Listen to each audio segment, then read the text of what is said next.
తాజాగా మెగాస్టార్ చిరంజీవి తన కుమారుడు రామ్ చరణ్ గురించి ఒక ఆసక్తికర విషయం తెలిపారు. చిరంజీవి కెరీర్లో హిట్ సినిమాల్లో ఒకటైన ఎంతో స్పెషల్ అయిన సినిమా కొదమసింహం నవంబర్ 21న రీ రిలీజ్ కానుంది. ఈ సినిమాను రీ రిలీజ్ సందర్భంగా చిరంజీవి సినిమాతో తనకున్న జ్ఞాపకాలను పంచుకున్నారు. కొదమసింహం సినిమాలో స్టిల్ అంటే తనకు చాలా ఇష్టమని, మొదటిసారి క్లీన్ షేవ్ కాకుండా గడ్డంతో చేసిన సినిమా ఇదేనంటూ తెలిపారు.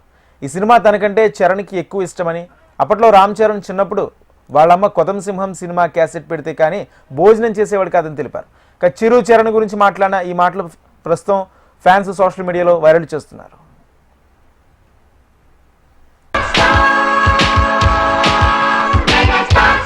ఆ స్టిల్ చూసారుగా, ఆ స్టిల్ చాలా మంది గుర్తుపడతారు. వెరీ పాపులర్ స్టిల్ అది.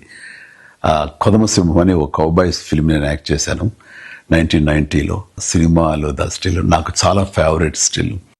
ఆ స్టిల్ నాకు బాగా నచ్చిందని చెప్పి ప్రొడ్యూసర్లు నాకు గిఫ్ట్గా ఇచ్చారు. అది ఇప్పటికీ ఈ రోజుకి నా ఇంట్లో మంచి ప్లేస్లో గోడ మీద ఉంటుంది. అది కౌబాయ్ ఫిల్మ్స్ అంటే చాలా ఇష్టం నాకు. నేను నా చిన్నతనంలో క్లింట్ ఈస్ట్వుడ్, అలాగే గ్రెగరీ పెక్, ఉమర్ షరీఫ్ వీళ్ళు చేసేటువంటి సినిమాలన్నీ కూడా నాకు చాలా ఇష్టం. గ్రెగరీ బెన్, ఇది గుడ్ బ్యాడ్ అండ్ అగ్లీ, అలాంటి సినిమాలు నేను యాక్టర్ అయిన తర్వాత నాకు వస్తుందని చేస్తారని నాకు ఎప్పుడు నేను ఊహించలేదు. ఎందుకంటే అప్పటికి హీరో కృష్ణ గారు చేసినటువంటి మోసగాడి సినిమా పెద్ద హిట్ అయ్యింది.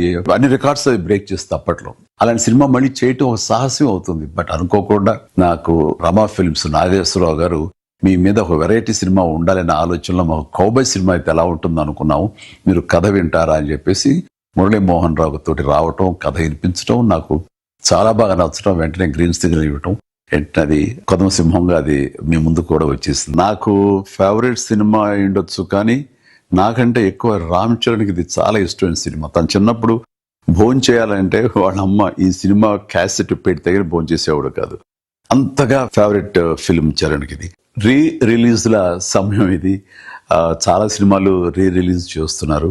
ఈ జనరేషన్ కూడా మనం తీసినటువంటి కౌబాయ్ సినిమా ఎలా ఉంది, మన డాన్సెస్, మన ఫైట్స్, మన యాక్షన్ సీక్వెన్స్, మన క్యారెక్టరైజేషన్స్ ఇవన్నీ అప్పట్లో ఎలా తీసామని ఈ జనరేషన్కి తెలియజెప్పే ప్రయత్నం చేస్తున్నందుకు అది సక్సెస్ అవ్వాలని రమా ఫిల్మ్స్ నాగేశ్వరరావు గారికి నా హృదయపూర్వక అభినందనలు తెలియజేస్తూ నా ధన్యవాదాలు చెప్పుకుంటున్నాను.